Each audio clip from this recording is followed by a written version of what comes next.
President Academic and Research at Nipissing University, Mo El-Belstawi, Vice President Research and International Affairs at McMaster University, and David Chance, Vice President Academic and Research at Algoma University, I want to thank you to all to being there. Harley, Mo, David et moi avons travaillé avec nos homologues des autres universités de la province pour mettre en place cette série d'événements. I'm delighted that we were able to bring this discussion about life in the year 2030 to Sudbury. The community in this region really embraces its relationship with its universities. We are grateful for this relationship. In fact, through Research Matters, we are working to build the same kinds of connections all across the province. Le projet Research Matters, ou La recherche ça compte, cherche à présenter nos chercheurs au public. We encourage all members of the public not only to take an interest in the world-leading research happening here, but also to take pride in it. Ce soir, vous verrez quelques exemples qui vous démontreront qu'il y a de quoi être fier de la recherche que nos chercheurs accomplissent. Ontarians are rightfully proud of the major league athletes in this province has produced. We're claiming equal bragging rights for the actors, musicians, and other celebrities who were born here and who have made it big on the global stage. Ontario University researchers demonstrate just the same level of talent, passion, and dedication, and we truly think that they deserve to be recognized for the superstars they are. Les chercheurs de l'Ontario sont tout aussi talentueux et démontrent autant de passion et de détermination que nos athlètes et nos vedettes. They produce ideas and knowledge that will affect the course of events for this province, this country, and the world, and for generations to come. Comme vous le verrez tout à l'heure, leur recherche a un impact réel sur notre vie de tous les jours, aujourd'hui ou demain. Tonight, we will get a sample of some of the great ideas emerging from many Ontario universities' campus. I hope you will find them both useful and thought-provoking. Je m'attends à ce que vous soyez surpris et intrigués par les idées qui vous seront présentées ce soir. We want you to hear some of the latest research happening in Ontario. We also want you to have the chance to ask questions and to contribute your opinions and ideas. I encourage you to participate in the conversation this evening, and I also want you to invite you to stay connected to the Research Matters in the months and years to come. Cette soirée se veut interactive. Nous voulons entendre vos questions et nous espérons que vous nous ferez part de vos idées. Please visit the Research Matters website and take part in the conversations on Facebook and Twitter. Vous pouvez aller aussi sur le site web de Research Matters si vous le voulez en savoir plus. Nous sommes aussi présents sur Facebook, sur Twitter, et nous avons un blog. You might even consider attending other Research Matters events coming in other cities. The schedule is available online. Comme nous l'avons mentionné plus tôt, cet événement est répété dans plusieurs villes. L'information est sur le site web. I really want to thank you for coming in such great numbers, and je vous remercie d'être venus en si grand nombre. Merci.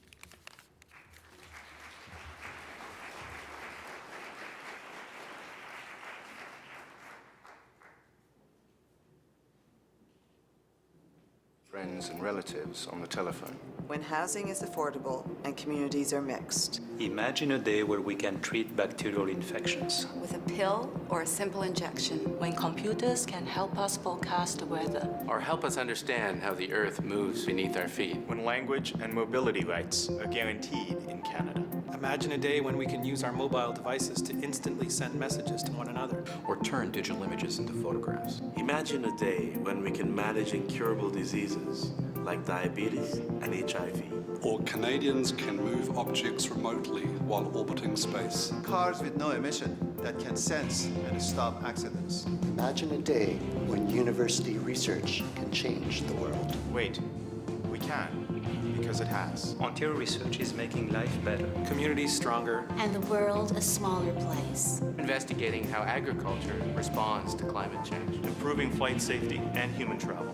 exploring how music can help build communities, improving respiratory health, enhancing the environmental sustainability of the construction industry, Strengthening maternal health. reducing CO2 emissions, exploring renewable energy, and enhancing energy conservation. Ontario Research is strengthening northern communities through rail.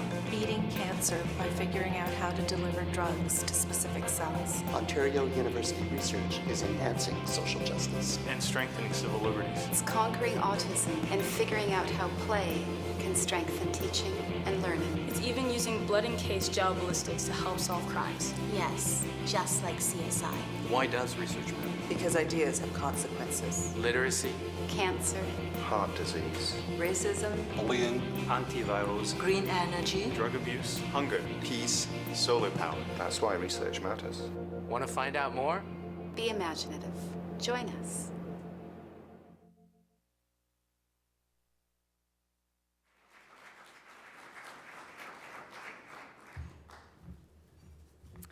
Good evening and welcome. My name is Gail Broad, and I'm chair of Nordic Research Institute, which is a community-based research institute affiliated with Algoma University. And I'm here this evening. I'm actually very honored to be here because I'm replacing Dr. David Shantz, who's our Vice President of Academic and Research at Algoma University, who was unable to come this evening, and so he very kindly asked me to come in his place and asked me to express his regrets to all of you that he can't be here with you. So I feel very lucky to be here this evening. Just before we begin the main event this evening, I'm going to tell you a little bit more about Research Matters and what we're trying to achieve with it. So the question that's really posed to us is, why was Research Matters created? Why did we decide that we needed to do this initiative? So probably many of you are aware that we live in a province where we have 21 publicly funded universities. And university research, as I think the video very clearly illustrates, shapes how all of us live, work, play, and how our children and our grandchildren are going to be doing the same, and how they're going to live, work, and play as well. We have a responsibility as academics, as researchers affiliated with universities, to let people across the province of Ontario know what's happening on your campuses, on the campuses that are close to you. And these events are a series of ambitious new projects which are designed to give you, the residents of Ontario, unprecedented access to university researchers to help connect you with the research that's being done, as well as with the people who are doing that research, so that you can learn about valuable ideas and stay informed about where the research is heading, and perhaps even shape some of those research questions that are being asked, as well as the direction of the research. I don't know of another example where so many universities have come together around an initiative like this that reaches out to the public to engage you in their research. And we certainly hope that tonight will be the beginning of a conversation that will continue long after you leave this room this evening. So for those of you who are present here in Valley Cavern, and I know that we have perhaps many others who are joining us through the live streaming and the broadcasting that we're doing tonight. When you sat down in your chairs, those of you who are here in this room, I hope that you noticed there's a ballot sitting on your chairs, and it's got a question on the back. It's the same question that the researchers who are here this evening are going to be answering for us. It asks you, what do you think that life will be like in the year 2030? We would really love to have your responses. And I'll tell you some of the same things that were told to the researchers. You're welcome to talk about what you hope life is going to be like, or what you worry or fear it might be like. Or if you want, you can just tell us what you expect it's going to be like in the year 2030. You're also free to make any suggestions, ask any questions, or contribute in any way that you feel comfortable to this conversation. We do really want to know what you think about the answer to this question. It's obviously a big question, and for those of us, I think, in Northern Ontario, it's perhaps particularly challenging as we see the North undergoing a major transition. You can fill in your ballots right now, or you can wait until you've heard the speakers this evening.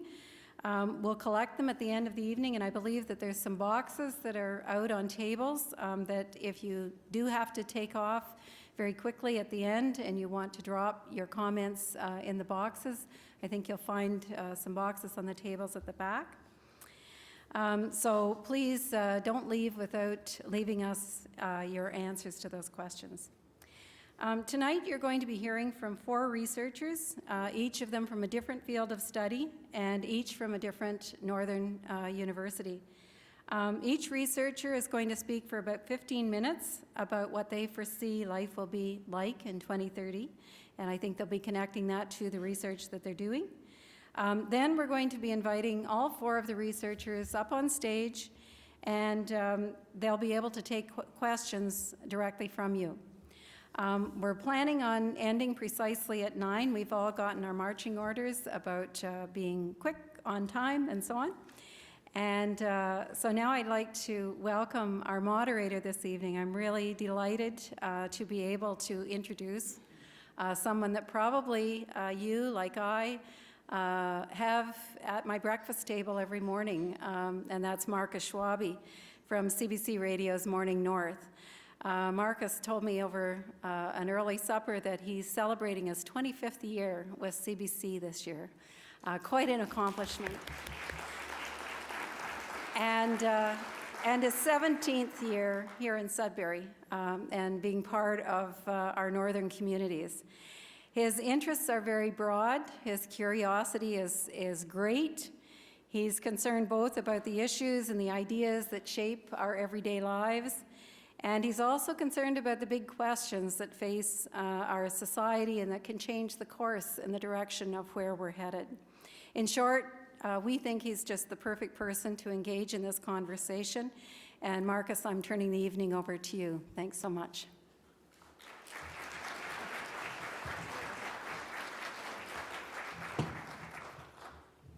Thank you so much, Gail. So, life in the year 2030. My hope is that there is radio in the year 2030. Mind you, they said when that television, nasty, dark side came around that there would be no radio, and we've lasted this long, so I think there's a role for radio. It plays a unique role, and you can talk to me about that afterwards. Research, of course, is very important to me, and as a journalist, having the information before we go on the air and putting a story on the radio.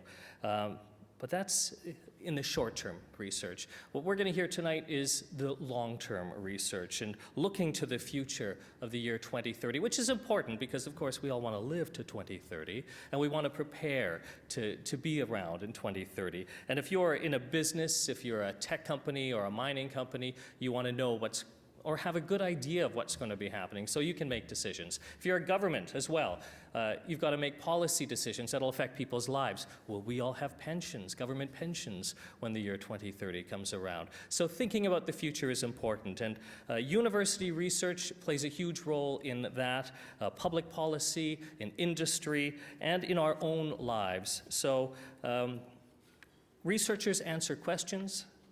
Tonight they're looking to the future. And I think what we're going to hopefully get out of this tonight is a sense of what that future may be like and how we can prepare for it and help us live better lives as a community. Our first speaker this evening is Graydon Raymer, Associate Professor in the Bachelor Physical Health and Education program at Nipissing University in North Bay. He's going to talk about technology and the role it may play in healthcare in 2030. Please make him feel welcome all the way from North Bay.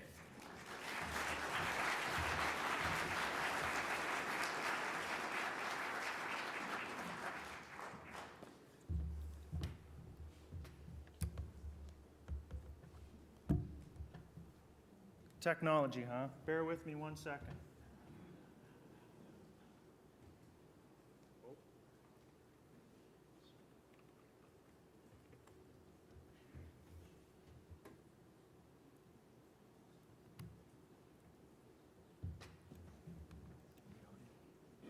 Nope.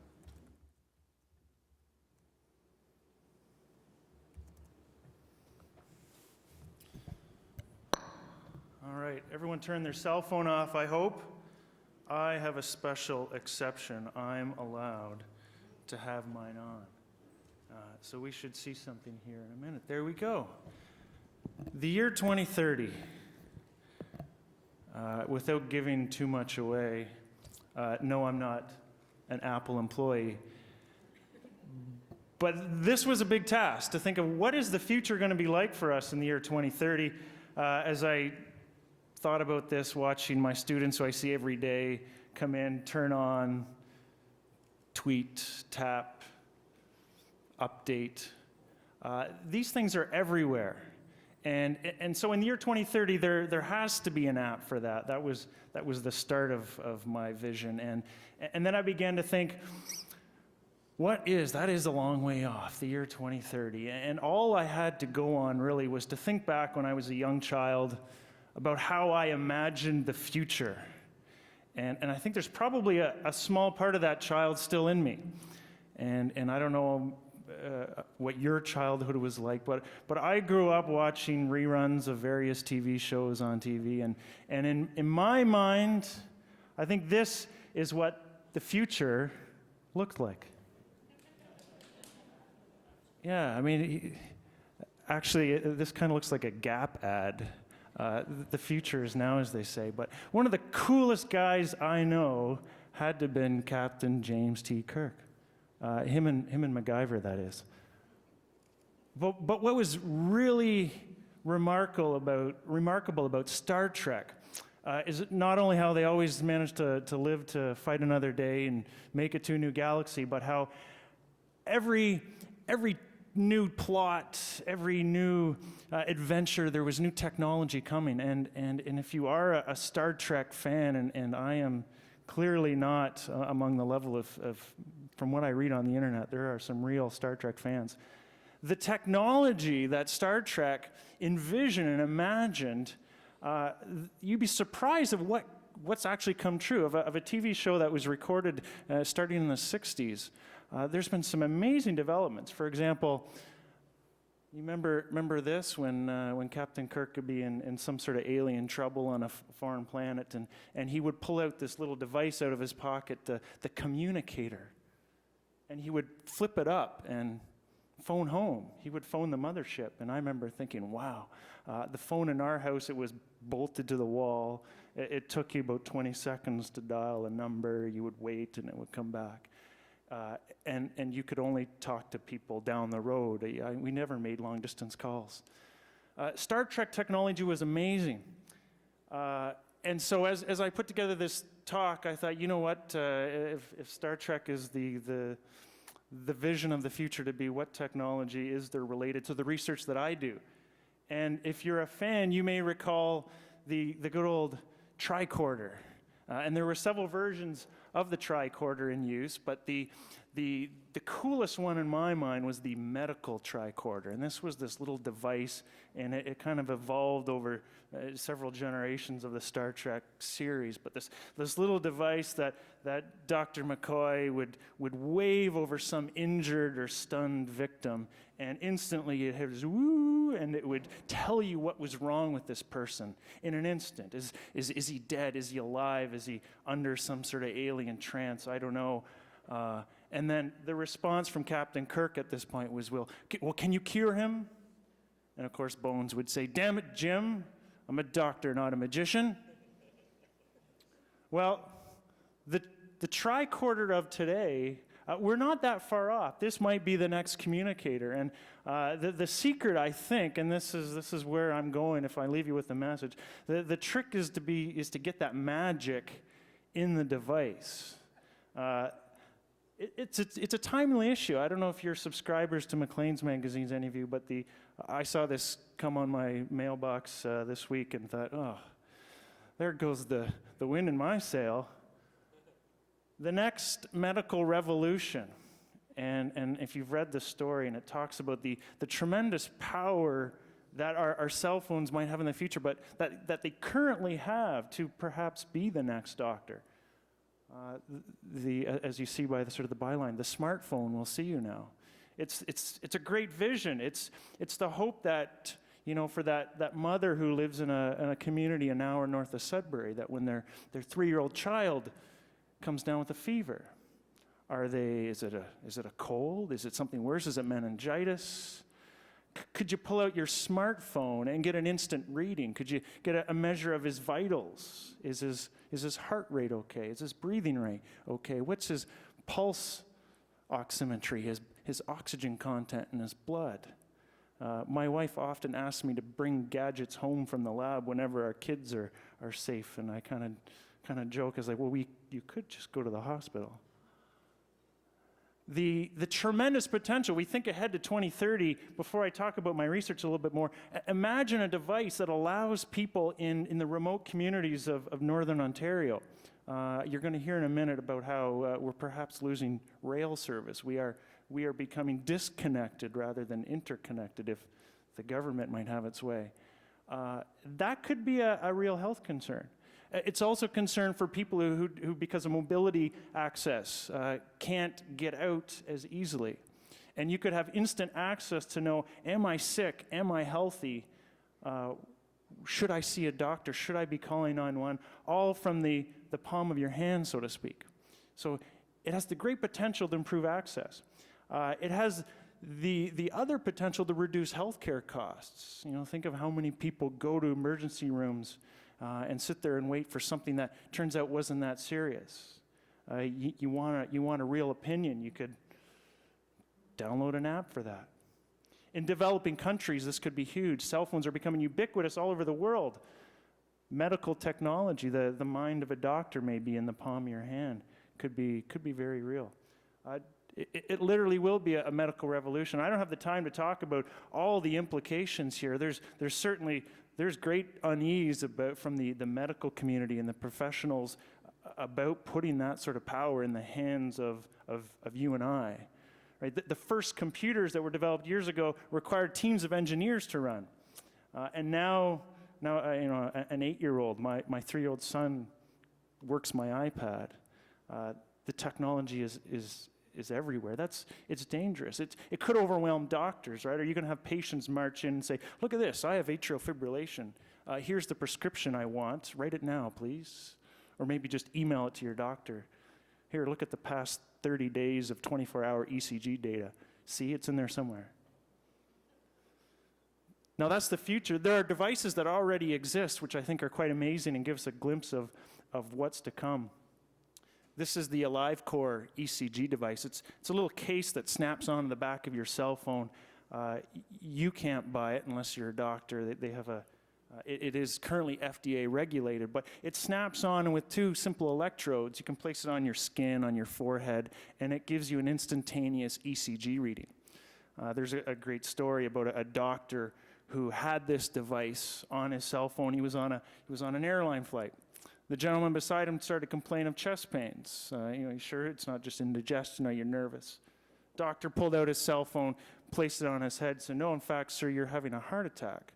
They turned the plane around, they landed it, and saved the man's life. Great potential to save your lives. But you know who else is really interested? The airlines.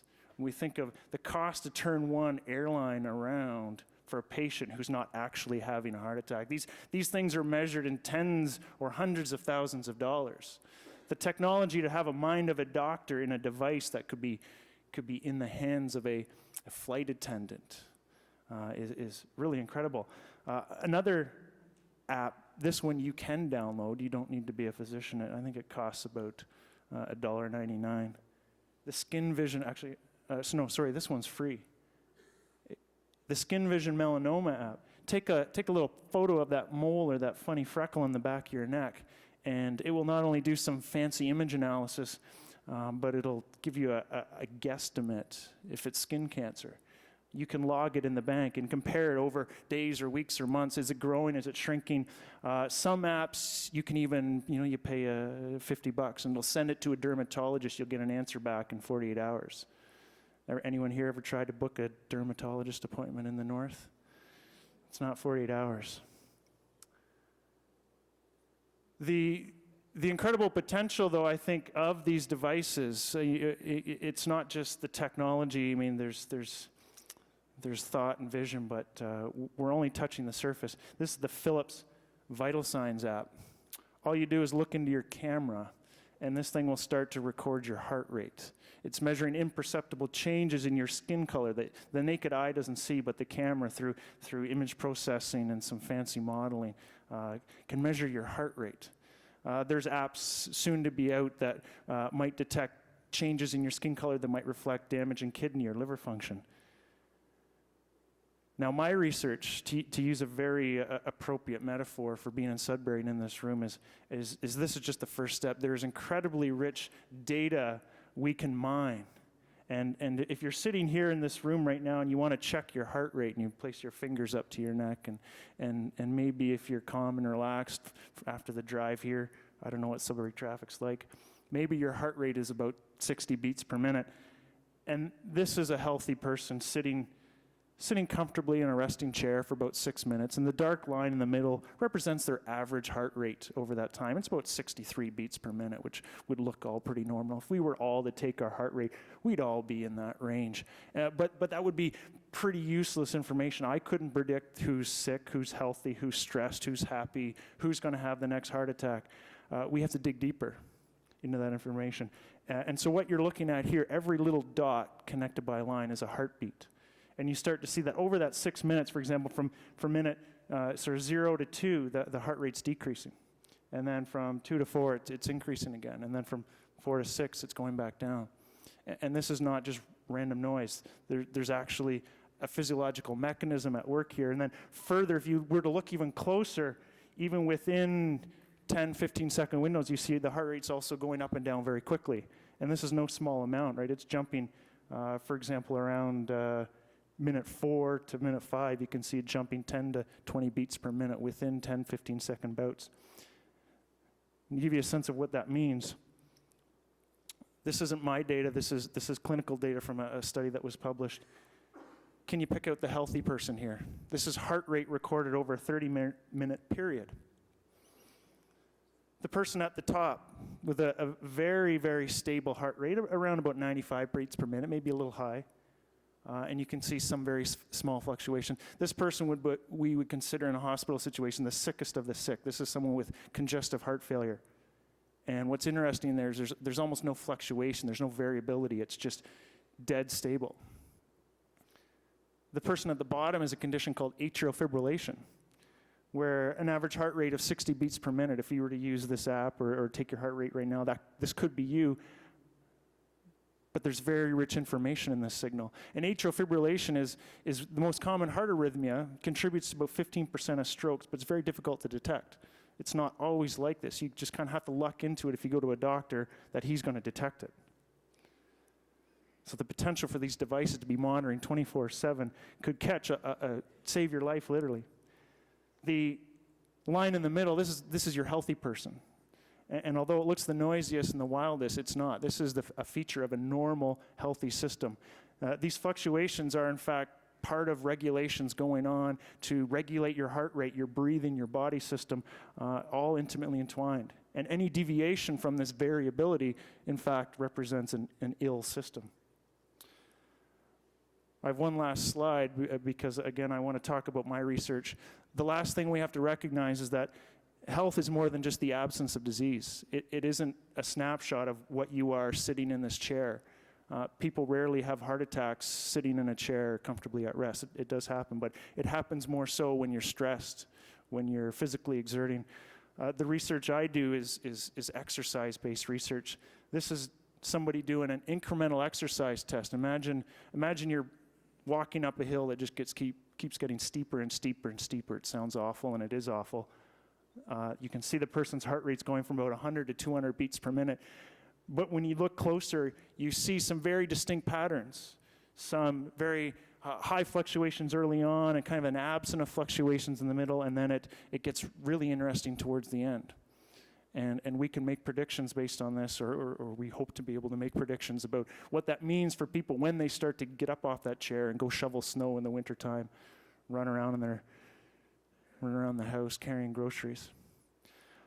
The future, I think, for these devices, here's the device, the Zephyr bioharness. This was the little thing they dropped down the hole to those Chilean miners. It monitors heart rate, respiratory rate, skin temperature. It is your emergency room vital sign in a strap. And of course, there's an app for that. The technology will be there soon. The doctor will be able to check in, see, are you alive? How you doing? There's a lot more I wish I could talk about. I only have about 15 minutes, and I hope I didn't take more than that right now. But the year 2030 will be exciting. The technology is going. The big field is, of course, as I said, getting that magic, getting the mind of the doctor into the little device. That's where I hope I'll see us in the future. Thank you for your time.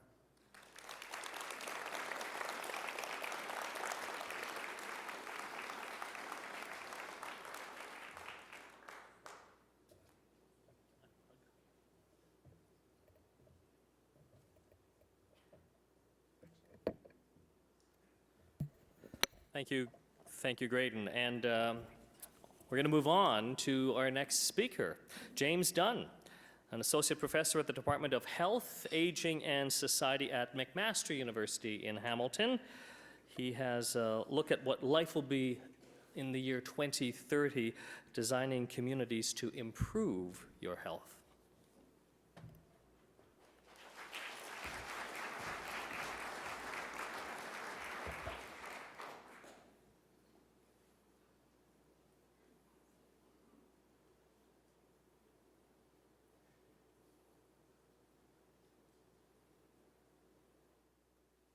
Good evening. Thank you very much for having me. It's first time Hamilton, I think, has been considered part of the North, which is, I think, an honor for us. So today I'm going to talk a little bit about how the global and local will affect your health more in 2030. The thing about making predictions into the future is that human history is full of futuristic kinds of predictions. And, much like Star Trek, they tend to be grandiose kinds of things. And it's really quite amazing that so many of those things came true in Star Trek. The interesting thing is that when we start to think about our environments, from the local to the global, many of those grandiose predictions turned out to be really wrong and misguided and really actually quite harmful in a lot of ways. And so I want to take you through an example in a moment of just such an example that's now trying to be corrected. And in a way, actually, it's being corrected by being less futuristic and being more traditional in some ways. So this comes from the premise, though, that health is affected by conditions of everyday life. We now know that essentially stress conditions in everyday life, our social relationships, the environments that we live in, from our social environments, our physical environments, our housing, our neighborhoods, communities, our employment and working conditions, are all things that affect us, our health. And essentially, it's sort of the stressful conditions of everyday life accumulate over life, and they have people essentially dying and getting sick at different ages, depending on those kinds of conditions. And as I said, human history is full of attempts to try and marshal those everyday living conditions, change those kinds of environments in order to optimize human well-being. And certainly that's one of the things that was trying to be done in Star Trek. And the fact of the matter is that from both the local to the global, at different points in human history, there has been these attempts to try and create more optimal environments. So on the one hand, the kinds of things that we now take for granted, like Skype conversations over the internet, where you can actually look somebody in the face and have a conversation with them across the globe, is something that we had imagined as being really quite beneficial to human beings, and I think that it's largely turned out to be. But we couldn't have imagined that a long time ago. So it's from a global to the local. And at the local level, the other thing is that there's always been an interest in trying to create more utopian communities. And almost every vision of a utopian community, of a utopian society, had an environmental design component to it. It had, the built form should look like this. The streets should look like this. There should be parkways. There should be an order to the way that we have our environments look. And in some cases, those have been really successful, and in other cases, they haven't. So when we think about globalization and the relationship to health, there are lots of different ways that globalization affects health, and some of it is also created by technology and futuristic kinds of things. So the connectedness of the world by airline travel, for example, is something that we know is potentially a huge threat to health. The SARS case a few years ago is a good example of that. A colleague of mine that I work with in Toronto, he actually maps global airline networks in order to try and monitor potential threats that could come from another corner of the globe and land at an airport near you, even in a place like Sudbury. I mean, because the connectedness between your one connection from Toronto, say, to Beijing, to London, which are global networks at a really worldwide sense. Food security and standards is another example, right? Things like bovine spongiform disease that might occur in one corner of the globe can easily spread to others and infect our food supply, and it can actually put huge populations at risk. The interconnectedness of global financial markets, given the dependency that we have on the financial system, and we've seen this in the financial crisis from 2008 until, I guess, still till now, there's an incredible connectedness that one bad move, one risky trade, a poorly thought out policy, so forth, can actually have ripple effects over the entire globe. More positively, there are global networks that exist to help people provide support who have rare conditions or not so rare conditions, for example, and people have these kinds of social networks that span the entire globe and that people get a lot of satisfaction and fulfillment from. So, I mean, that's a very positive thing. And then we also know that information is more readily available across the globe because we can tap into information that may exist somewhere else that previously was very difficult to get. We don't depend on paper, for example, to distribute information like we once did. We can depend on telecommunications. Now, one of the things my home discipline is geography, and one of the things that people like to talk about in geography is actually globalization. And I'm going to talk about the local in a second, but bridging the global to the local, in fact, what really defines contemporary life is that the global and the local are intimately connected. So we have global financial crises, creating a foreclosure epidemic in the United States, destabilizing whole communities, right? And that's something that links the global to the local. We have the trauma of refugees from across the globe ending up in immigrant host communities, like in Toronto, for example, that actually has an immense impact on the nature of those communities, right? And it's not a thing that's created locally, it's actually created by a global kind of phenomenon.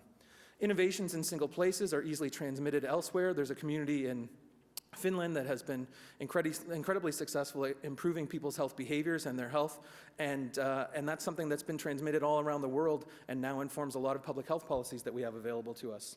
And then social movements in one place can gain traction elsewhere, and the Idle No More movement of a few weeks ago is an example of that. But when we think about the local, local environments are now increasingly recognized as important health opportunity structures, as it's called. So essentially, we can't think about behavior, for example, people's propensity to exercise, without thinking about whether the environment facilitates them exercising or whether it prevents them from doing so. I was just talking with somebody, and we were talking about going out after this event, and they said, well, there's a place to go and have a drink 4 minutes from our hotel, but there's no sidewalk to get you there. And that's that's a really incredible example of the ways in which the environments might actually constrain. So it's great to go and say to people, hey, you should exercise more and you should do all these great things. But if the environment actually prevents it, then that's going to be really problematic. And that's a new approach that's really been adopted. So at the neighborhood level, no sidewalks, no routine physical activity, no healthy food stores, poorer diet. If there's graffiti and disorder, then we have poor social cohesion, more crime, and more insecurity, essentially, that can also compromise our health. So there's lots of different ways that these local opportunity structures are thought to be influencing our health, and this creates an opportunity for us to try and tweak those structures in order to create better health. At the household level, there's research now that shows that children who live in crowded circumstances, if they report that they have a place where they can go to be alone within the home, not necessarily their own room, just a place where they can go to be alone, then they have fewer attention deficits and behavioral problems than children who live in crowded circumstances but don't have that kind of a place to go to be alone. And it's about being able to regulate social interaction.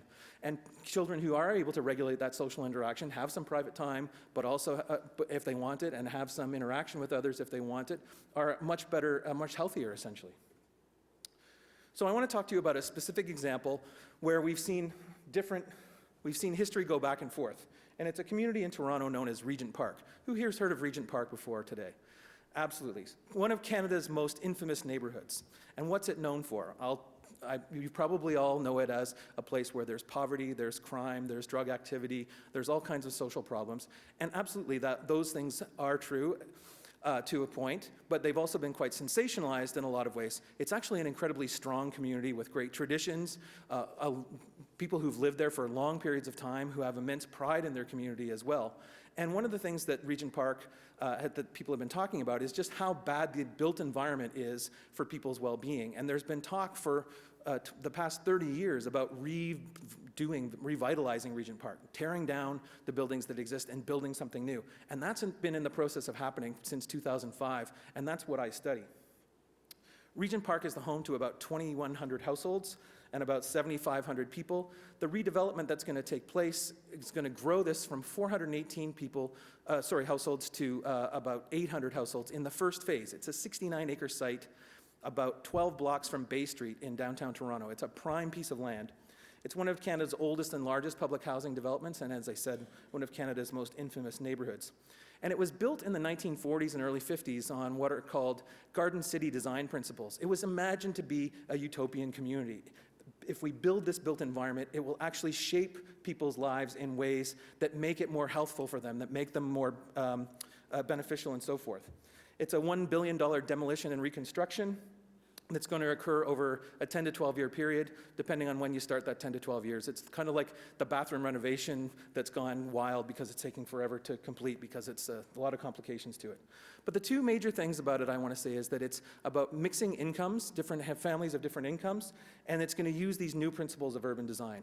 Now, the old Regent Park, the 1940s and 50s Garden City movement replaced, was actually a slum community in the 1930s. So it was a slum clearance project initially, and they thought they were building a healthful, more vibrant kind of built environment for the community to exist. And in fact, it doesn't look that bad on the surface of it. That's Regent Park as we have known it for better part of half a century. But this is the transformation. This is the beginning of the transformation, the demolition that you see here. And now, this is phase one of Regent Park. This is the first part of the redevelopment, and it looks like current standards. But it's not futuristic in any way. Maybe the building materials are a little futuristic. In fact, it's kind of a back to the future movement. If I show you a map, and this is what it looks like at street level.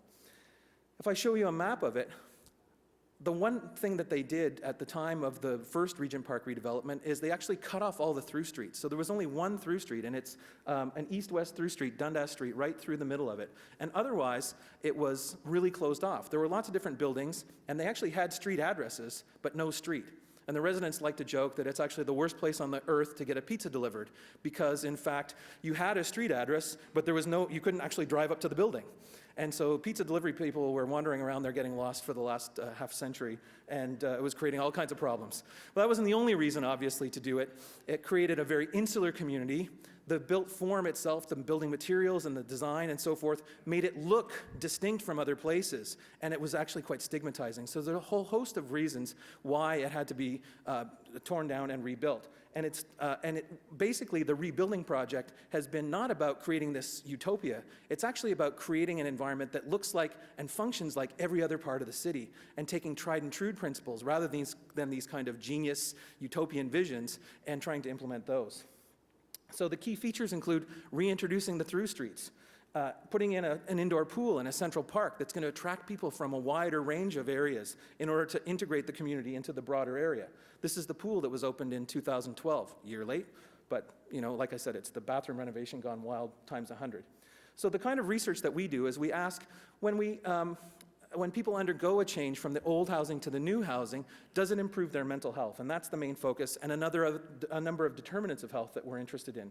So we looked, if you look at the first row here, at 60 people that were affected by the redevelopment, and we followed them until a year after they got new housing. And what we found was that people were more satisfied with their home in a whole host of areas: repairs and maintenance, cleanliness, safety and security of their home, indoor air quality. They got brand new houses. Of course they did. It was a huge improvement. We also found that people were more satisfied with their neighborhood, especially around police protection and personal safety. This is one of Canada's most dangerous neighborhoods, or reputed to be one of Canada's most dangerous neighborhoods, and we see huge increases in people's perceptions of their own personal safety. At time one, when we first talked to people, they said that 68% of them said that they felt somewhat or very safe in their neighborhood. And by time two, it was 97%. 97% of people in Regent Park saying they feel somewhat or very safe in their neighborhood. It went up from 35 to 76%, the number of people who said that they felt like they were felt safe walking alone after dark in a community like Regent Park. And then the perceptions of the influence of gang and drug activity went way down as well. And this despite the fact that there was no change in the number of people who reported that they'd been a victim of crime. So lots of people, the same number of people reported they'd been a victim of crime, but the perceptions went way down. And I think that's part of the design. And in addition to that, we found a small but statistically improvement in people's anxiety symptoms, which is a really good measure of people's overall well-being. And indeed, it does seem to have been something to the design. And ultimately, this change created almost no negative changes. So this transformation of the community had a number of different positive effects in a number of different areas, and we could find almost nothing. And we looked really hard to find things that actually changed negatively. And what do we mean about, so what do we take from all this? Well, we can design local environments for health. There is an art to the possible. And in fact, nearly every utopian project has tried to do this, but in a way, less is more than has been in the past. A lot of these previous attempts have been too ambitious or based on these really kind of crazy, untested assumptions. And we really actually, what we need to do is try and emulate the successful attributes of naturally occurring communities. We've got lots of very successful naturally occurring communities in all of our cities around the province. And in fact, what we need to do in newer communities when we want to revitalize them is actually trying to emulate the best principles of those things. So we can use design to shape outcomes, but we need to better understand the limits of design because there's only so much we can do in order to shape human behavior and human well-being. There's a lot we can do, and there's a lot we can't, and understanding those limits is actually pretty important. Thank you very much for your attention.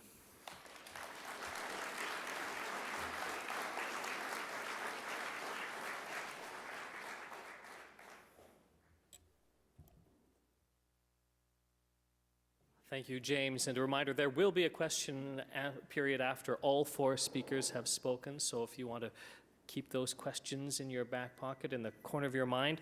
Linda Savory-Gordon is our next speaker, and she's a professor at Algoma University in Sault Ste. Marie and a researcher with the Nordic Institute. That stands for the Northern Ontario Research, Development, Ideas, and Knowledge. And Linda has a passion for trains, and she dreams of a more efficient transportation network for the year 2030.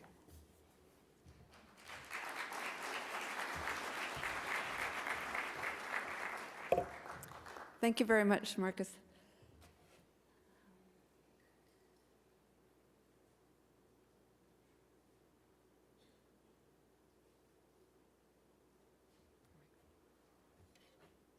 Okay. When asked this question, I think it's really appropriate in terms of even today. Marcus asked me when we arrived, did you come by train today? And of course, we can't because we don't have a train from Sault Ste. Marie to Sudbury. So in the year 2030, I'm very optimistic that we will be able to do that. And it'll be great for researchers from our northern universities to be able to connect that way. We've often tried to develop networks of researchers from Lakehead and Sudbury and Nipissing and Algoma. And one of the biggest deterrents to that is the cost of transportation, particularly in the winter when we are reluctant to take to the highways and risk being in accidents and so on. Just last week, there was a meeting that I had to go to for my research in Blind River. We had to, no, 2 weeks ago rather, in that really big snowstorm, and we had to cancel it because of the storm. And so this will be something which, when we have trains that are going in those directions, we won't have to worry because the trains have plows in the front, and they don't even have to worry about, you know, having a special team of people who are going to clear off the highways.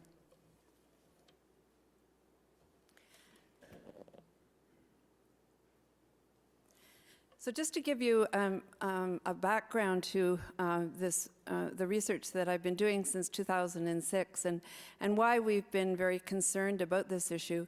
In 1962, we had a really good network of rail in Northern Ontario. You can see from this map that some of the, can you see that all right, that screen? Because it seems sort of dark from here. You'll see that there's connections between all of our major centers in northeastern Ontario. And this is our situation now. We have the most dysfunctional, I compare it to a block of Swiss cheese because it's just full of holes. And we have a little, a very small rail line between Sault Ste. Marie and Hearst, and then we have one between Cochrane and Moosonee. And neither of those lines connects well with the Trans-Canada lines. So the Canadian, the CN and CP lines don't work for us at all. So we really can't use rail in any serious way. My research is community-based, and so I'm working with an organization called the Coalition for Algoma Passenger Trains, which is an organization of stakeholders who are really concerned about reviving rail in northeastern Ontario. So we have businesses and municipalities, First Nations, there's students, all kinds of people with disabilities who are really concerned about this issue.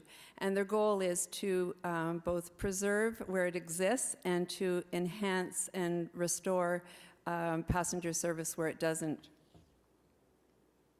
So this is our vision, is that we'll be able to use the new technology, which Bombardier, for example, is building amazingly fast trains that are used in Europe and in Asia.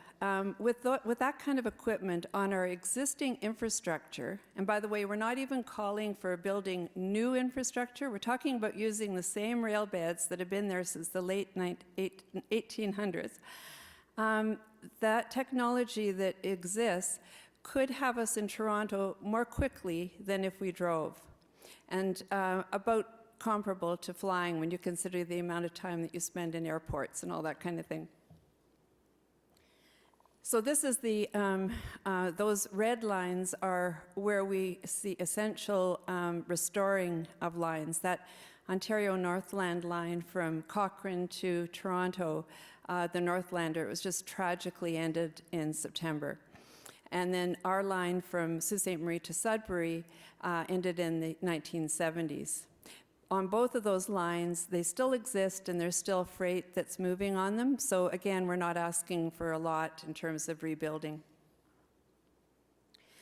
It's very important that there be a management of these lines that would make them very sustainable. And this is what I see for 2030, that we would have a council of people from the various municipalities and First Nations and businesses and so on, who would manage the line to make sure that it meets the needs of the communities instead of a few government appointees who aren't really interested in making it work. The reason that we are much more optimistic, when I first started doing the research in 2006, there wasn't nearly as much interest, and I think it's because now people are much more conscious of the fact that oil prices are definitely rising. Jeff Rubin, who's the former chief economist from the CIBC, he's written a book, The World as We Know It, is about something, I've got the title a little wrong, I guess. The World as We Know It is about to become a lot smaller. And in that book, he's saying that if communities are not connected by rail when people start heading for the exit lane because they can't afford to drive long distances anymore, then those communities are going to turn into ghost towns. And this is why I'm very optimistic. It sounds paradoxical, but I'm optimistic that Northerners don't want to become ghost towns, and that we're smart people and we are resilient people, and so we're putting two and two together and realizing that if we can't drive these long distances anymore, we've got to have an alternative. We have to have very good rail service. And air will be something that will be used by the elite. This study, by the way, that I've referenced at the bottom, was just put out was about 2 weeks ago, and it's about the Ring of Fire. And it points out that even though a road, now this is talking about new railway construction and road construction, If a road were built, it would be a little bit less expensive than rail, but in terms of the actual usage of it, the rail would be a lot less expensive. So this is a very current piece of information. These are the economic benefits that we see would come from having a restored and better rail service. We certainly would have the relief that would come from fuel costs, the reduction of highway maintenance costs. We're very aware of that this winter because we've had so many swings back and forth with the freeze and thaw and so on. The increased accessibility to tourism in Northern Ontario. The statistics all show that people will not travel to a destination in the summer that's further away than driving to it for 4 hours, and in the winter, 2 hours. So if we are trying to diversify our northern economies and using, which FedNor calls for as being an important thrust of our economic diversification, using tourism to our amazing destinations here, we're not going to get people up here if we don't have a rail service. Constantly people from other parts of the country, but particularly from Europe and Asia, they're shocked when they can't get to our pristine wilderness resorts by train. The outward migration of youth. There were some statistics that came out very recently about the projections of population. We keep hearing this about how it's expected in Northern Ontario that we're seeing constant declines.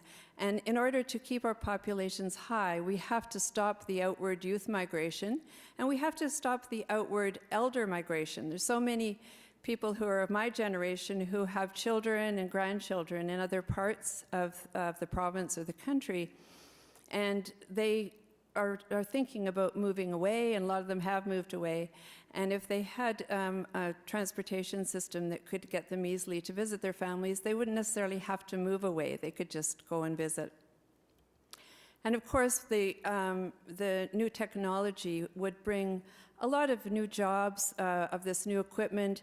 Recently, there was information about the difficulty in recruiting transport drivers.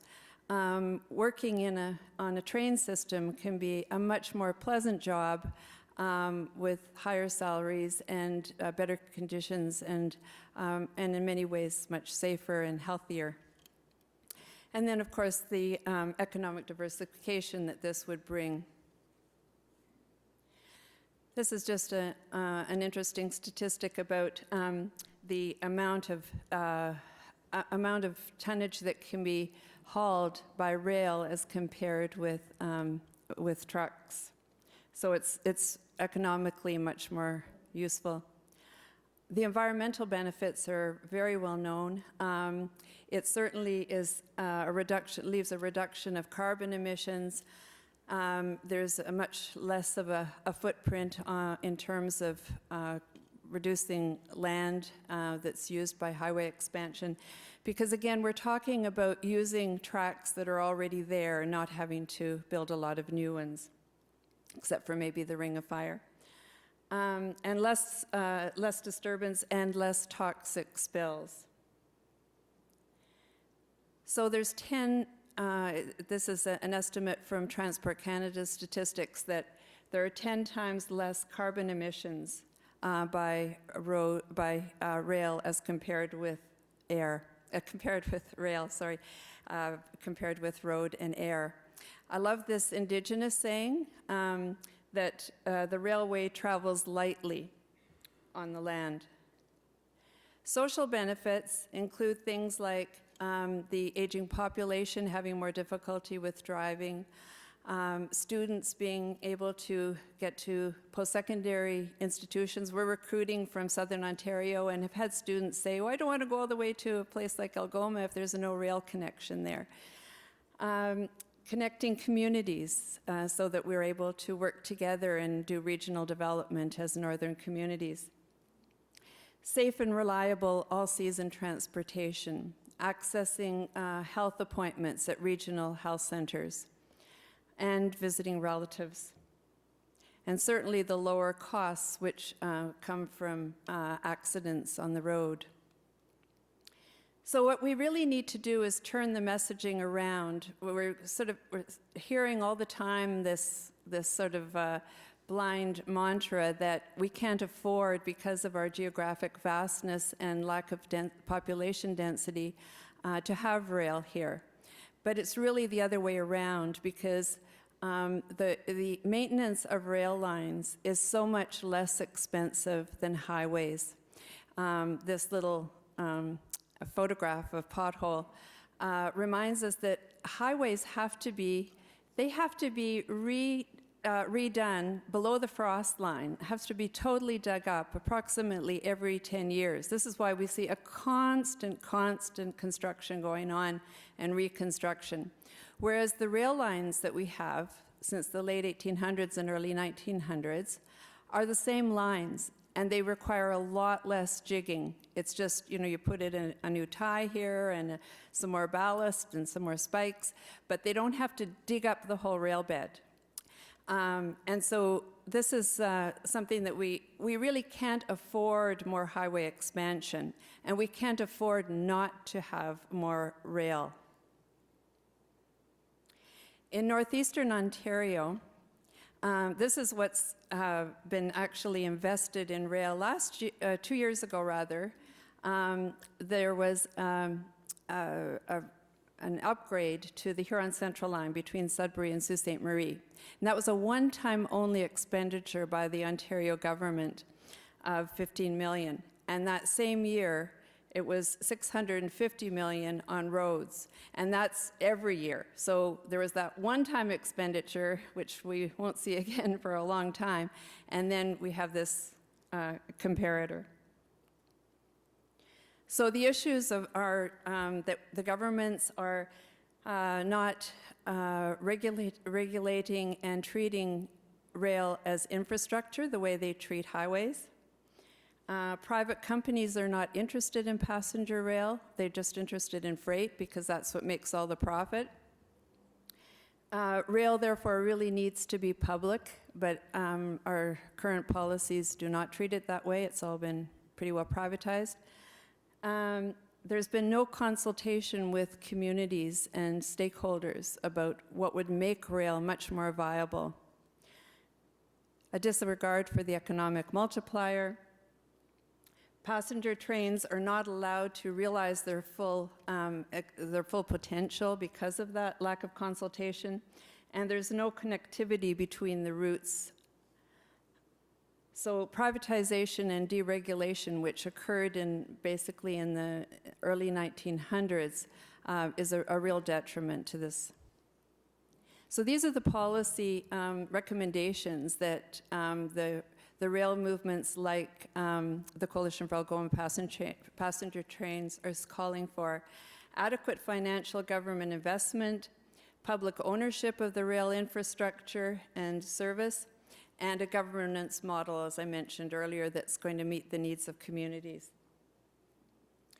In the Northern Growth Plan, the very recent plan that was put out by the Ontario government, it's very interesting that there was a call for an improvement. If you'll see the line there in red, that we should enhance, or that the government should enhance connectivity among transportation modes, including rail, road, marine, and air.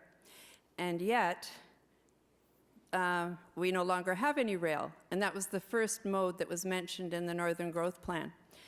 When they ended the Ontario Northlander, other than the line from Cochrane to Moosonee, which is covered by a federal subsidy for remote service lines, they basically have withdrawn from any rail, the Ontario government. And so working together with all of the different sectors, we're trying really hard. I've passed out to you a pamphlet about the Coalition for Algoma Passenger Trains, working with all sectors. And this, again, is why I'm very confident that we're going to be able to turn this around. There's a tremendous interest in all of these sectors. We're taking lots of actions to broaden the movement, doing things like having pilot projects to bring more people onto the few passenger services that still exist. such as the Group of 7 train event, and I've got them listed on the slide there. And each of these projects, these pilot projects, bring in new partners and increases the depth of our understanding of why people want trains and why they're motivated to fight for them. These are some of the other ways that we're trying to achieve the goal with petition writing, other forms of advocacy, and town hall meetings, and so on. These are just pictures of our Group of 7 Glen Gould train event that we run every year. This is one of the sites along the Algoma Central Railway by one of the Group of 7 artists, J.H. MacDonald. It's a very iconic Canadian painting, and it was painted right along that railway. The First Nations are very important to this movement, and we have on the board of CAPT the Chief Isidore Day of Serpent River First Nation, and they've actually built a new railway spur from the Huron Central line between the Sioux and Sudbury to a quarry on their property, on their land, and they're providing the ballast for the upgrades of that line. This is the spur that they've just built. So these are just some pictures of some of the meetings that we've had, and now I want to play for you a little clip of a film that as part of the research, we have gone to other parts of Canada that are also working on these issues to give a voice to people from across the country who are doing the same kind of thing. And it's the DVD is called Derailed, and I have some with me if anybody would like to buy one tonight. It's made with an independent filmmaker, Dan Neisted, in Sault Ste. Marie. So I'm going to try and find it on my screen here.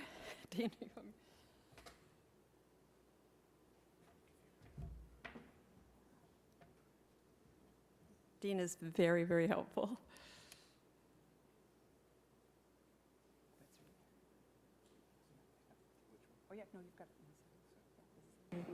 Imagine a day that you can speak to your friends and relatives on the telephone.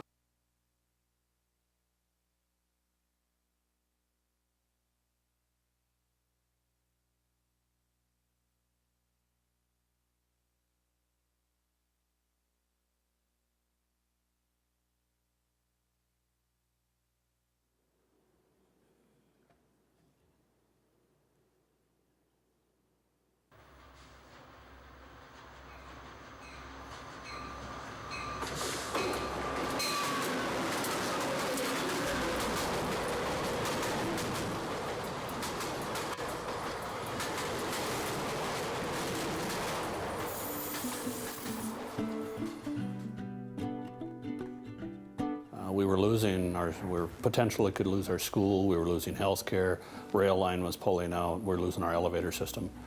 And it was very detrimental to the community. And so it was our community put a stake in the sand and said, we're not going to opt into decline, we're going to maintain what we have. So our goal overall of everybody was to maintain everything that was here and make some decisions, because we felt that it was our need to make the decision whether stuff was going to leave or stay.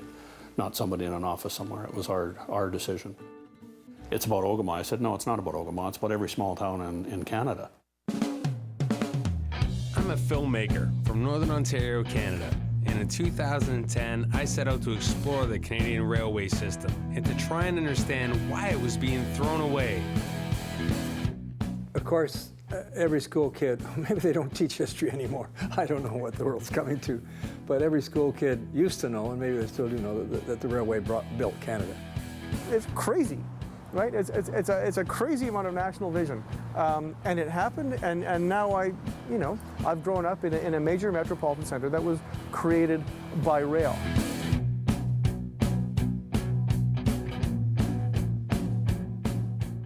Yeah, the car culture and the truck culture, that's the MTO. Their job in life is building highways. Often our Ministry of Transportation is referred to as the Ministry of Highways.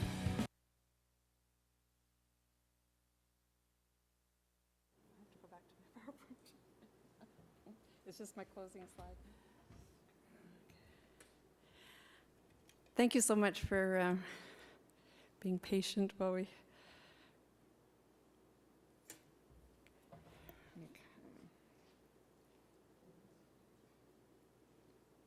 So I just want to thank you very much for listening, and to remind you that it's people like yourselves who make change happen. And it's always a pleasure to work with people who are from across northeastern Ontario who are concerned about this issue. And that's how we're going to influence policymakers. And I also want to particularly thank Research Matters, where are you all? Just to thank you very much for this opportunity to share our research with the Sudbury population and the ones listening.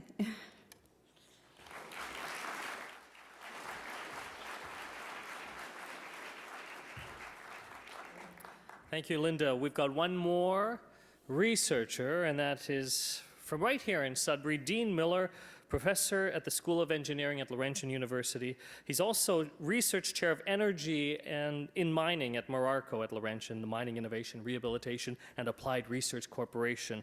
And in 2030, Dean sees a fusion of the renewable resource industry into the business of mining.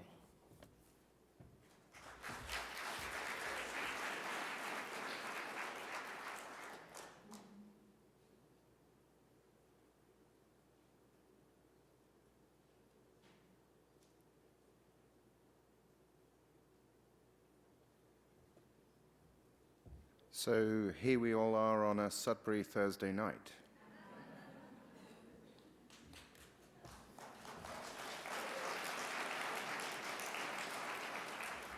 I'm Dean Miller from Laurentian University, and my passion is energy in mining. And I'm going to stick to the brief that the Research Matters team asked me to look at in preparing this talk. And for me, as a mining researcher and an energy researcher, this was it. What will mining be like in 2030? So not so much what will life be like, but what will a mine look like? Now, some people think we're going to be mining asteroids and sucking the minerals out to make space stations and to support interstellar travel. Others are interested in mining what these are called black smokers, and about 3,000 meters at the bottom of the sea near Indonesia. And they spawn sulfide minerals which precipitate in the seabed.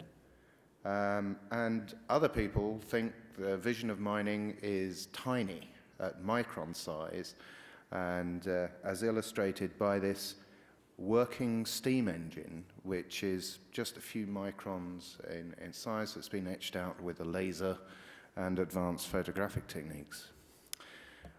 I'm not going to talk about any of that.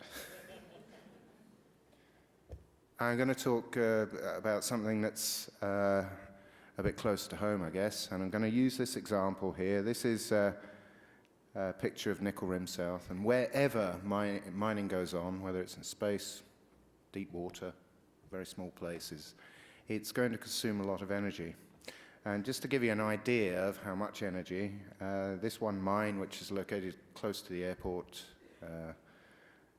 consumes the same amount of electricity as the main hospital here in Sudbury, Health Sciences North. Now, to get an idea of that, when you leave the auditorium this evening, have a look across the road and you'll see the building. There are two equations in my talk. I am an engineer. I love equations. That's the first equation. But one thing to bear in mind is that the deposit there was discovered in 2001. It started producing at its nameplate capacity 10 years later, in 2011, and in fact it's got a design life of 15 years. So I think about 2030, and it's only 17 years ahead. Which means to me, I'm thinking about designing a mine today that's going to be in operation in 2030. So the vision I've modified, I've, if you like, modified the brief a bit, and I've said, well, my 2030 vision is going to be a mine which looks pretty much the same as it does at the moment, except it's going to consume 40% of the energy that it does today. So the remaining part of my talk really is explaining how that is actually really quite a credible thing to think. And that's what our research is about. There are basically three things you need to know. You need to know how much energy, what type of energy, and how the energy is being used. And I hope you're paying attention. There will be a test a bit later. This is a statement, this table covers all of those things, and the main thing I want to point out is the biggest one of these is 54,951 megawatt hours per year. That represents 33% of the total energy consumed for that particular use. And this is ventilation, pumping air into the subsurface to keep the climatic conditions for the workers in good shape. There are other forms of energy. There's electricity, natural gas, diesel, and also gasoline. So the first thing we're going to do is hit the amount of energy used for transportation. Linda, thank you very much for doing the warm-up on this. Moving away from diesel and moving towards the use of electricity. And that not only gets rid of the diesel particulates, which are now a known carcinogen, but it also will mean that because of reduced contaminants, we can turn down the ventilation system. The electric drivetrains, they're actually far more efficient than the diesel drivetrains anyway. So the decision facing the mining companies, though, with electric equipment is a bit like the decision you might face at the moment if you're entertaining buying a Chevy Volt. It's a new electric plug-in vehicle, $43,550 less the $8,000 the government will give you as a subsidy, compared with the petrol equivalent from Chevrolet, $22,000. Skip to the bottom line. This vehicle will use about $700 worth of energy in 1 year, but will cost you a total of $50,042 over 8 years to run each year. Whereas over here, this one will consume $2,106 of energy per year, but because of the lower capital cost, it's going to actually cost over an 8-year period a bit less money per year. That's a decision faced by the mining companies, which is why we don't see widespread adoption of electric technologies yet. So materials need to get cheaper. The research is in making the equipment cheaper. But the effect has another benefit for the mine operator, even taking that slightly higher cost into account. You can turn down the ventilation. You remember that 56,000? We've cut it in half. And also, we've reduced this fuel energy consumption to substantially as well, with the result that we're already down to 71% of what we had before. One measure, switch to electric. I've collected a new hero since coming to Northern Ontario, and it's this fella. His name is Charles Havelock Taylor, and in my view, he is an unsung genius. He invented this installation, this machine. It's called a hydraulic air compressor, and it's a form of using hydropower in streams. What happens is that water goes down this shaft, it goes along this gallery, and it goes up the other side and back and joins the stream. But as it goes down this shaft, it draws in air bubbles. The air bubbles get compressed. And as a result, by the time the air is at the bottom, we have compressed air that, in this case, in cobalt, was used to service the needs of the silver mines. 29 silver mines were serviced with one installation. Renewable energy producing compressed air directly. Fantastic. We're working on reviving this concept for modern-day mining practice. That compressed air unit, coupled with the latest generation of crushing and grinding equipment and installing those in the subsurface, could allow us to airlift the ore to the surface rather than use large electric motors to wind the stuff up in skips. So again, we could use renewable energy to lift the ore to surface, which is significant because after we'd turned down the ventilation, the hoist load electric demand was the highest left. But we've managed to shift that, as well as the compressed air, into the renewable energy column. So it's not energy that the mine operator would have to buy. We're down to 50% now, 2 measures with 50%. So not so far away from here is Crichton Mine, and in the summertime, Crichton pulls the ventilating air through a large pile of rock, which I've tried to visualize here. The colors are a bit washed out from where I'm looking at it, but I hope you can see it well. And what happens is that the hot summer air gives up its heat, and the heat is stored in the broken rocks as the ventilation air passes and goes down into the mine. Along comes the winter with cold air, which actually needs to be warmed up. So what they do is continue to draw the air across the broken rock, and the heat that was stored there in the summer is used to warm up the air in the winter. Fantastic.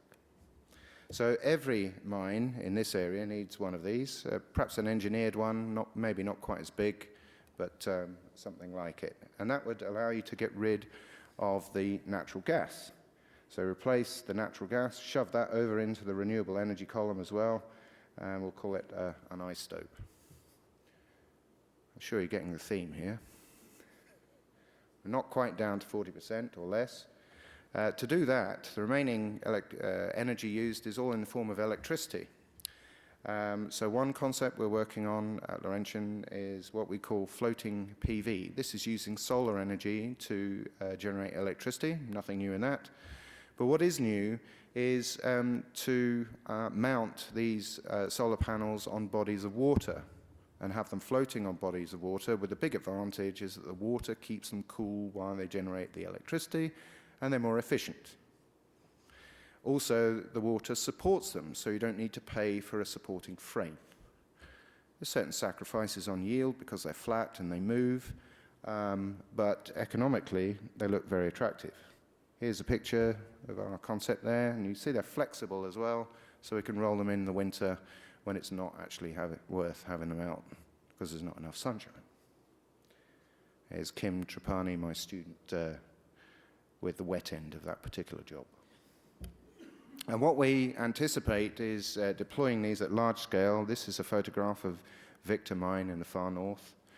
And right at the top of the photograph, you can just make out, I hope, the pond where the water stills so that the dust contained within it settles out. And we can put a lid on that of photovoltaic materials. We anticipate about 3 megawatts, and that then would give us electricity to use to deal with running pumps and possibly battery-powered vehicles in the subsurface. So more stuff has moved over into the renewable energy column. Still haven't got to 40%, so I'm afraid, Marcus, I'm going to have to just tell you about one more thing. And this is today's technology, actually. This is a graphic showing kimberlite pipe where they mine diamonds at Diavik. And they've finished mining on surface now. They're moving underground. And as you move underground, you tend to use more electricity. So that increases your costs. So Diavik's solution has been to install some wind turbines. And they're actually there now. They operate at utility scale, 9.2 megawatts. Don't expect to know what that is, but you know what $33 million is, and that was the investment. And it will allow them to save diesel equivalent of about $7 million per year. So do the math on that, and you pay back in 4 or 5 years. So this is happening now. And so now I think we've got to below 40%, and we've done that with a combination of a switch from diesel to electric for the underground equipment, reviving an old technology that's been forgotten and using it to produce compressed air, using the compressed air with modern crushers in a new way to haul the ore to surface, having an ice stope or a heat exchange facility like that at Crichton at every mine, not just Crichton. Some other mines do have them. And then finally, we look at the renewable energy technologies. And the result is less than 40% of the energy consumed. Not sure you quite get the cost down to 40% of that, because some of the renewables are a bit pricier. But the carbon emissions would be slashed as well. So you can see, and thanks for queuing me up here, Marcus, that my second equation of the night is this one, which I think is pretty self-evident.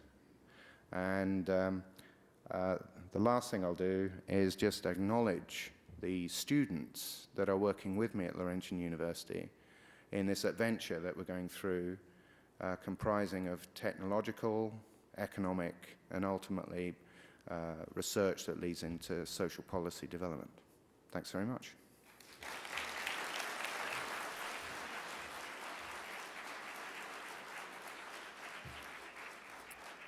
And a huge thank you to all our speakers, who I'm going to now invite to the stage to answer your questions for the next 20 minutes or so.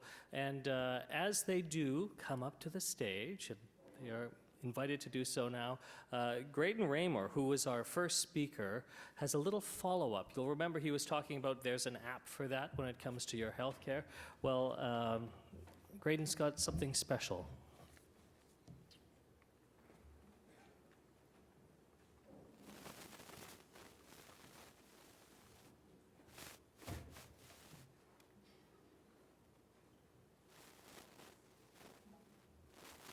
I think this is a good time to invite you guys. Maybe some of you want to stand up as well. And let me just see. Come on, technology.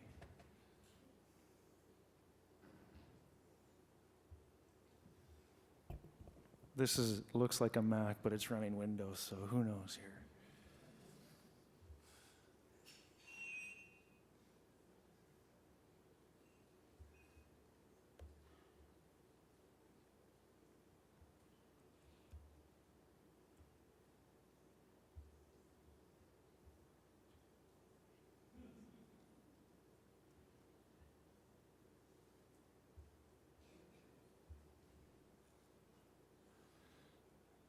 On.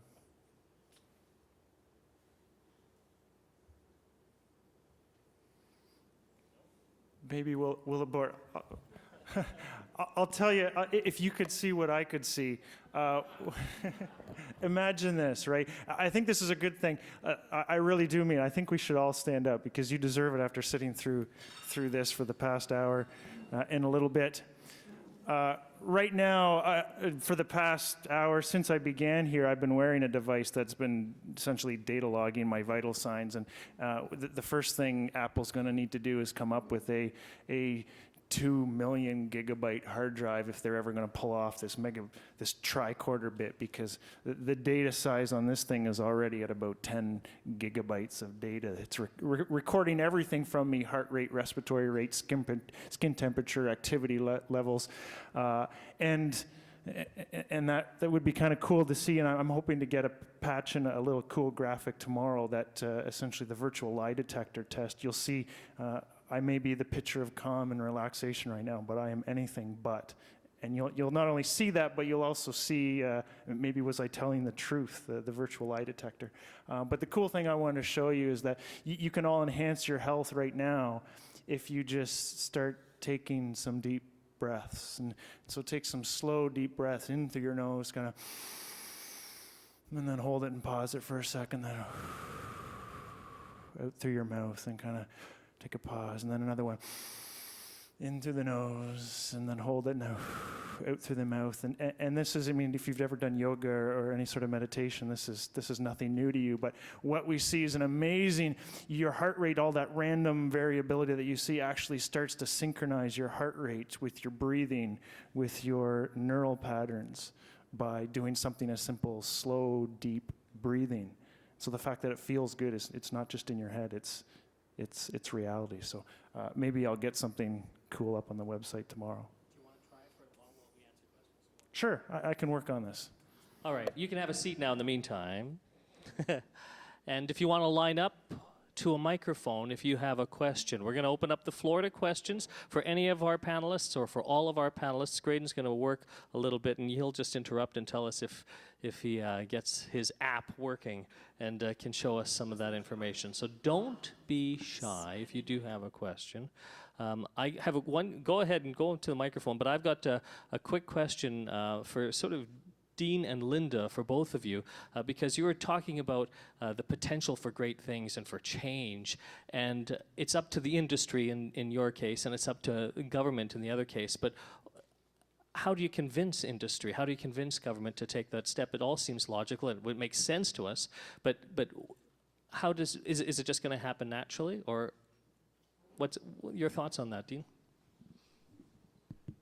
I'm very interested in the technological side of all this, you know, the machines and the toys and so on, but there's an equal need for research in non-technical subjects. So this is, there's a need for research in psychology into the risks that decision makers have to take in adopting new technologies in traditional industries.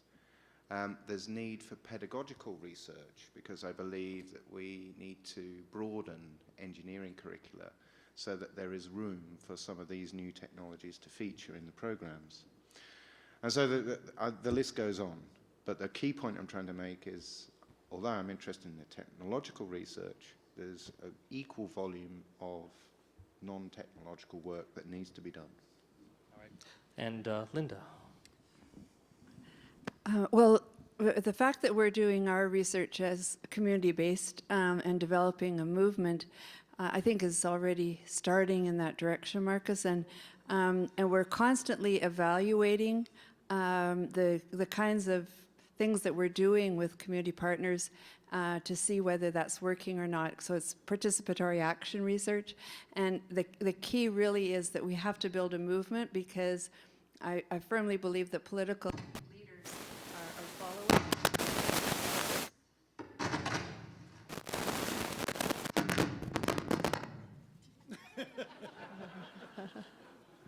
following. Followers and not leaders. So they respond when a movement is developed. Then they're going to see that in order to get the votes, they're going to have to do what the people want. And so the key, our focus is working with people at the grassroots. Graydon, is it working? All right. I am alive, it appears. And that's good, because for a second there I didn't know what was going on. So what you're looking at, let me speed this up here.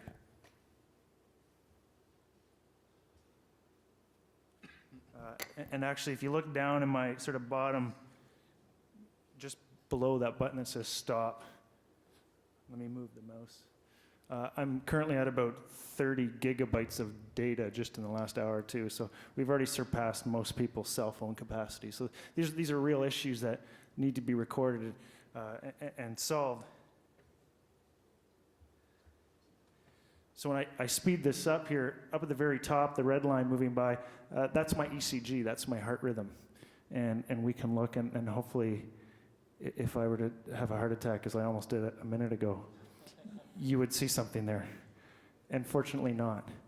The blue line right below it is my breathing rate. And if I take a deep breath in, the line goes down. It's moving very quickly, so let me just slow it down.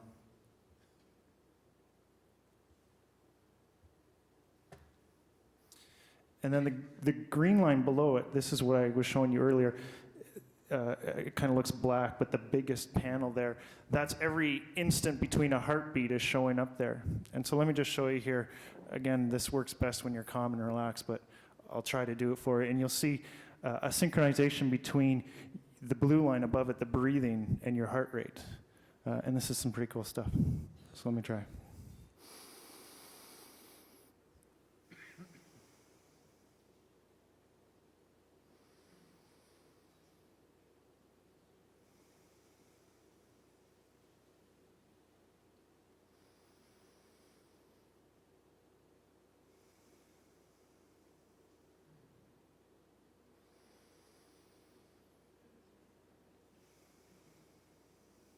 So you see that the two lines start to converge on each other, and the scale can be stretched. But this is two separate systems starting to entrain with each other, and that's a remarkable thing. But this happens normally in health, and it's visibly absent in disease. So one thing your phone might detect in the future.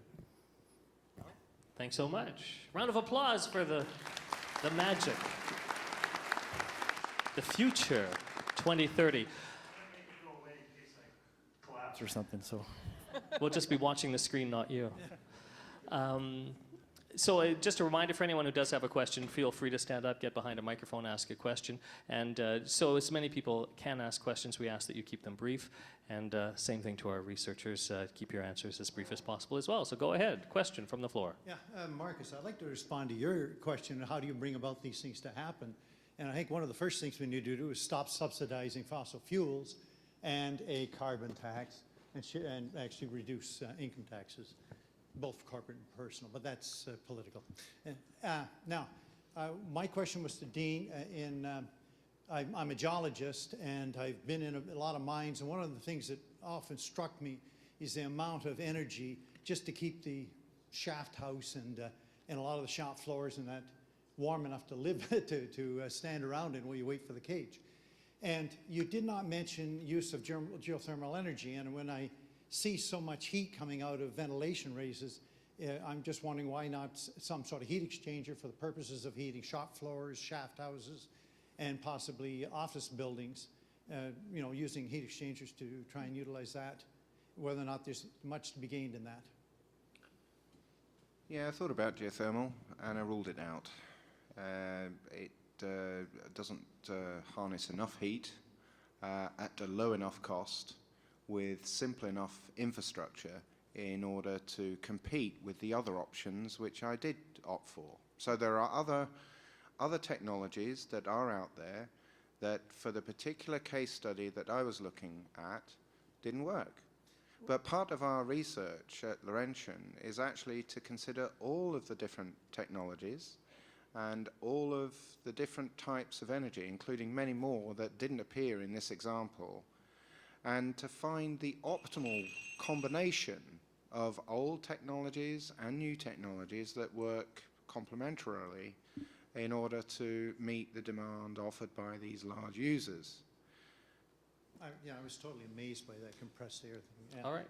And we've got another question behind you, so we go ahead and ask your question. This is for Linda. I've always understood that one of the issues with having passenger rail and freight on the same line is that freight uses the line so heavily that passenger then ends up being delayed, and takes 12 hours to get to Toronto instead of 4 hours of driving.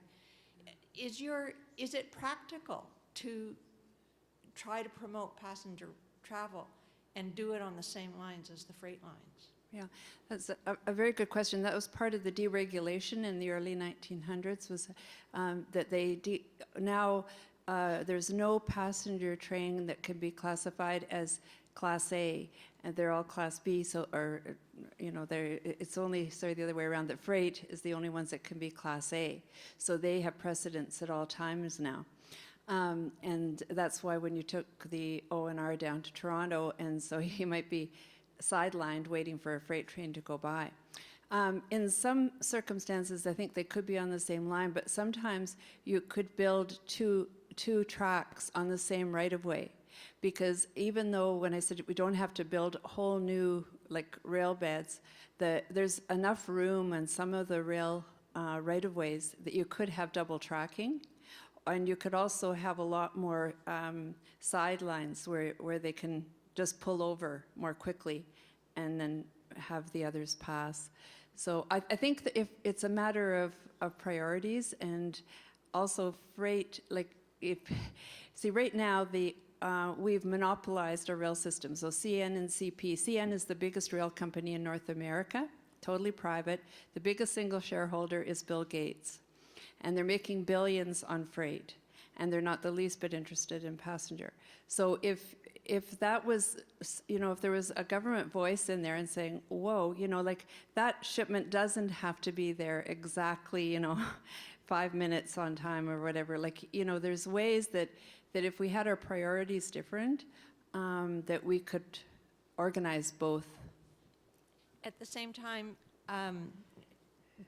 moving freight by rail is by far the most efficient way of doing it. So Yes. you wouldn't want to jeopardize that. Jeopardize that. Yeah, that's true. But there's a lot of room for doing both if it was properly organized. Thank you very much. Another question from the floor. Thank you, Marcus. I'll throw a question out to our guest from McMaster. I'm really interested in what you were saying about neighborhoods and housing as social determinants of health.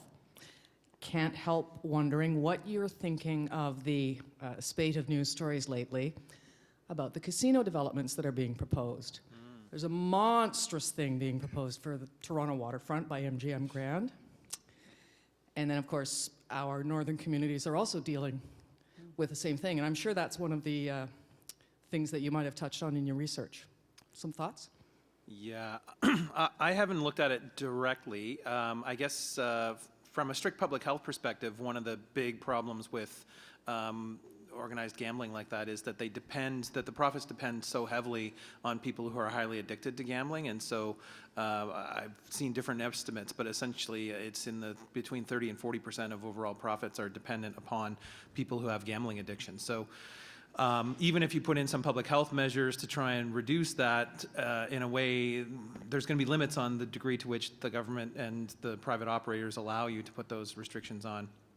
On the other hand, in terms of thinking about what it's going to do for communities, environments, and so forth, it seems to me the devil's probably in the details in a lot of ways. So we're having the same conversation in Hamilton, actually. So Hamilton's been asked if it would be a host for an OLG private casino as well.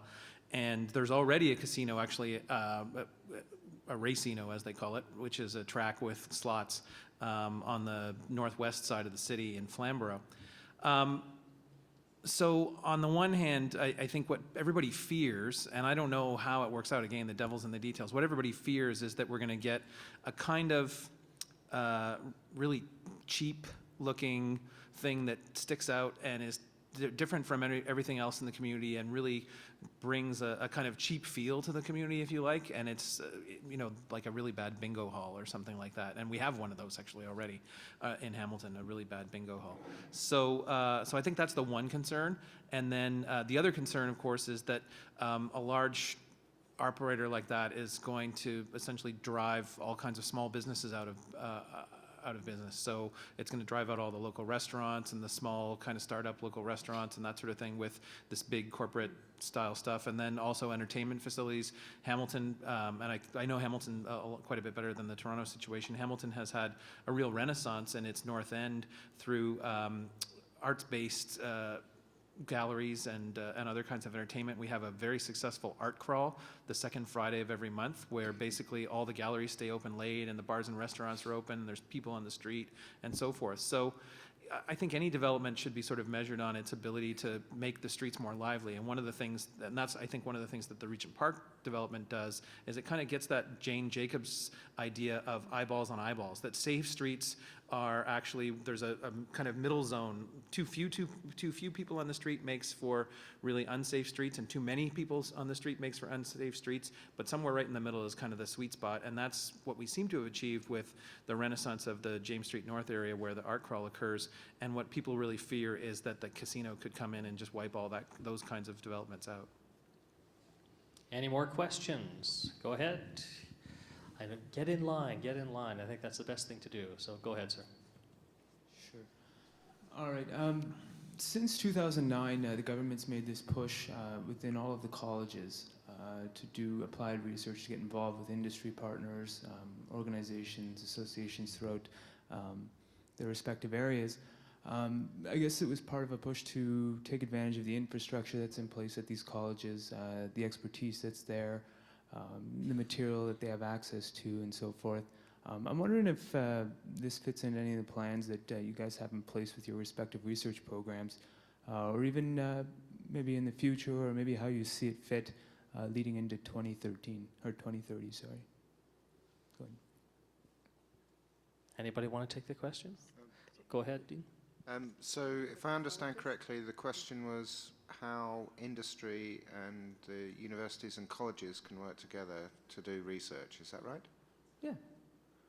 Well, I can just say that in my own case, I won't speak for the others, I'll let them say in a minute, but for me, without, my research is very applied, so without, in many ways, the guidance of industry in intimate interactions in research, sometimes it can go off in a direction which isn't really relevant. And so I embrace the opportunity to work with industry, and is in many ways why I'm here in Sudbury, working on energy and mining.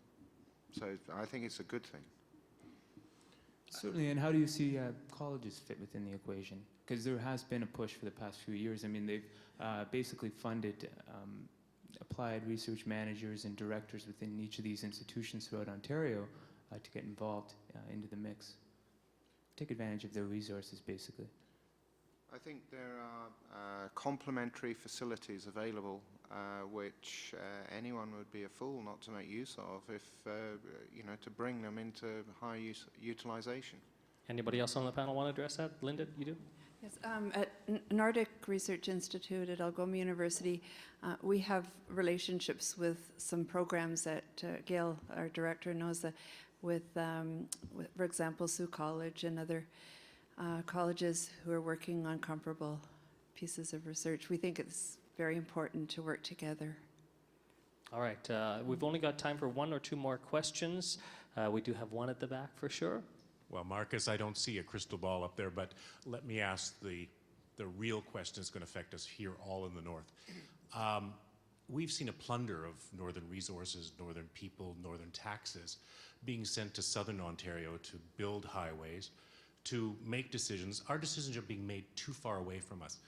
In 2030, will we see a northern Ontario province? Anyone want to take that one on? Graydon, how long have you been at Nipissing now? You're from the south. Yeah, well, you should come check out Nipissing, right? We are twice the size we were when I started 5.5 years ago.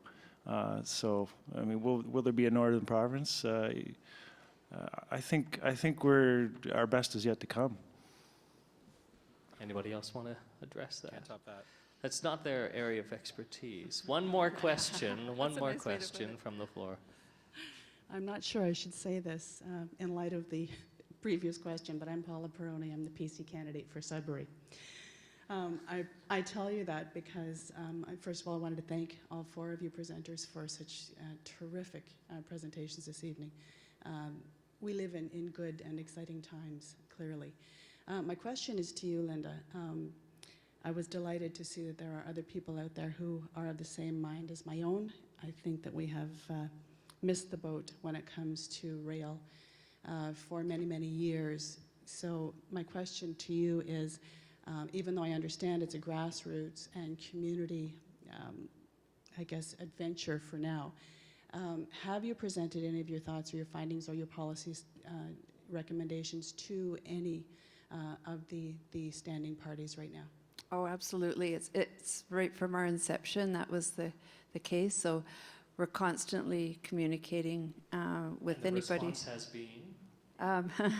It's been variable, but yeah, it's sometimes we've had very good collaboration with certain party, and others have been not very useful.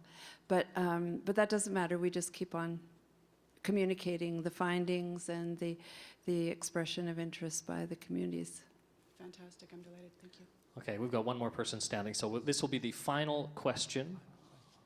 Go ahead, sir. I couldn't help but respond to Dean Miller. You're doing study on ragged chute. Yes, that's right. At one time, I owned ragged chute. I have all the statistics that you might be looking for. You are going down the right path because you're dealing with hydrology of a river, which can be predictable. You will have hydrology for 50 years on any body of water that you might be exploring. Cobalt was the site for ragged chute. It was very successful. The ragged chute produced compressed air to operate about 30 mining sites with air lines. They had a 20-inch air line, which was reduced for the various uses along the way to an 8-inch line, to a 12-inch line, to a 6-inch line.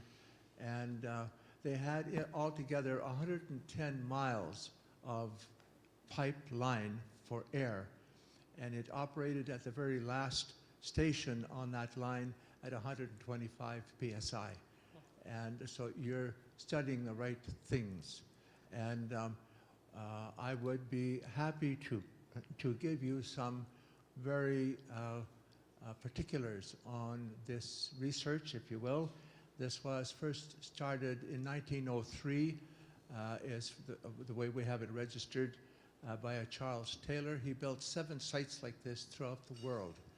Some here, some in Michigan, one in Quebec, one in Australia, some in Italy, and highly successful. And I think what we're going to do is we're going to hold it there, and we're going to invite you and anyone else who wants to speak to our panelists afterwards, just because we have to wrap up for time. We're just approaching 9 o'clock. Thank you very much. And just to wrap things up, I'd like to invite Murat Tunkali, who is the Assistant Vice President of Research and Graduate Studies at Nipissing University, to make a few closing remarks. It's been my pleasure to be your moderator this evening. Thank you very much.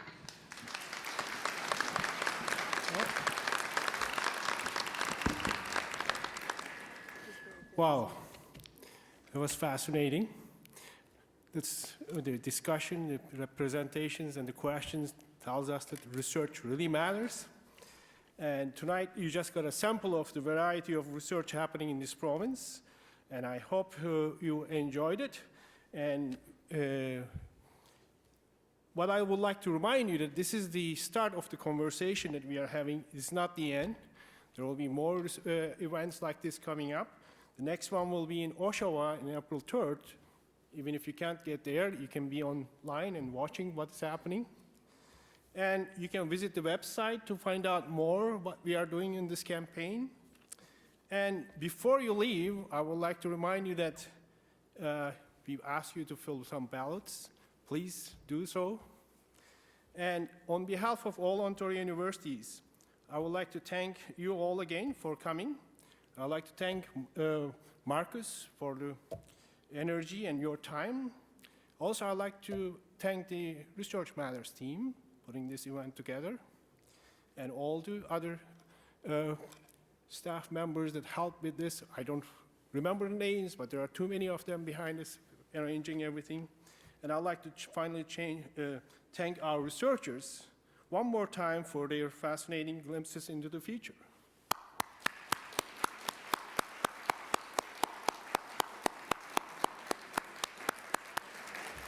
And thank you, and good night.